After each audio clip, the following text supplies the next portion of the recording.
কিছুই না। মানে আমি মুভি দেখার কিছু সময় মিসিং ওয়াইফকে আমি আছে। বলতেছিলাম যে ব্যাকগ্রাউন্ড মিউজিকটা যেটা দিয়েছে ওনারা, ইট ওয়াজ রিয়েলি অসাম।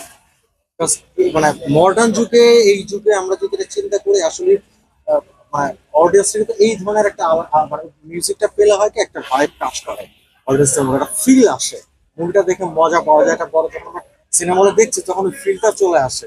এটা যদি আবার আমরা ঘরে বসে দেখতে যাই সেক্ষেত্রে তখন ওই ফিলটা কিন্তু আসবে না, এটা কত হলেই আসবে এই ফিলটা।